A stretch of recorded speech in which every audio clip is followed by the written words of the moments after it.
নমস্কার সুপ্রিয় দর্শক, আজকে আবার একটি নতুন ভিডিও নিয়ে চলে এসেছি। ভিডিওটি যদি আপনাদের ভালো লাগে অবশ্যই লাইক করবেন। শীতের দাপট বজায় রয়েছে গোটা রাজ্যে। তাপমাত্রা সামান্য বাড়লেও কাঁপুনি দিয়েছে উত্তরের হাওয়া। আবহাওয়া দপ্তরের সূত্রের খবর, আজ থেকে দক্ষিণবঙ্গের জেলাগুলিতে তাপমাত্রা বাড়বে। সোমবারের পর থেকেই তাপমাত্রা 2 ডিগ্রি সেলসিয়াস বাড়ার সম্ভাবনা রয়েছে কলকাতা সহ দক্ষিণবঙ্গের জেলাগুলিতে। তবে সেই কারণে শীত উধাও হবে না। দক্ষিণবঙ্গের আবহাওয়া, আলিপুর আবহাওয়া অফিসের পূর্বাভাস অনুযায়ী আগামীকাল থেকেই সর্বোচ্চ তাপমাত্রা স্বাভাবিকের ওপর থাকার সম্ভাবনা। আবহাওয়া দপ্তর জানাচ্ছে, দক্ষিণ বঙ্গোপসাগরে তৈরি হওয়ায় নিম্নচাপটি গভীর নিম্নচাপে পরিণতি হয়েছে, যা ধীরে ধীরে পশ্চিম ও উত্তর পশ্চিম দিকে অগ্রসর হবে। যদিও এর সরাসরি কোনো প্রভাব পশ্চিমবঙ্গের ওপর পড়বে না বলে জানাচ্ছে হাওয়া অফিস। সোমবার থেকে ধীরে ধীরে তাপমাত্রা সামান্য বাড়লেও শীতের পুরোপুরি বিদায় নেবে না। ঠান্ডার তীব্রতা কিছুটা কমতে পারে মাত্র।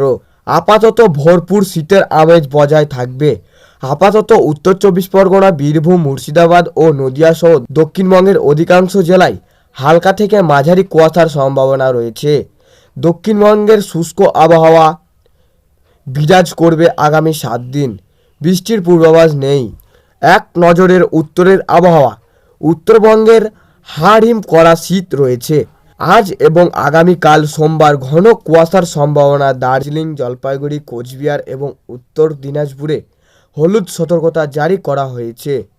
এই সমস্ত জেলায় উত্তরবঙ্গের বাকি কালিম্পং, আলিপুরদুয়ার, দক্ষিণ 24 পরগনা, দক্ষিণ দিনাজপুর এবং মালদাতে হালকা থেকে মাঝারি কুয়াশা পড়বে। দেখে নিন আরও খবর। উত্তরবঙ্গের সব জেলাতেই দিনের স্বাভাবিকের থেকে নিচে থাকতে পারে আপাতত। পাশাপাশি কোচবিহার, জলপাইগুড়ি ও আলিপুরদুয়ারে কোল্ড রেড মতন পরিস্থিতি আবহাওয়া থাকবে। বৃষ্টির সম্ভাবনা আপাতত নেই। আগামী কয়েকদিন উত্তরের আবহাওয়া এরকমই থাকবে বলেই পূর্বাভাস দিয়েছে আলিপুর আবহাওয়া দপ্তর। এই ছিল আজকের আবহাওয়া খবর। ভালো লাগলে লাইক করবেন এবং চ্যানেলটিকে সাবস্ক্রাইব করে পাশের বেল আইকনটি টিপে প্রেস করে আমাদের সঙ্গে থাকবেন।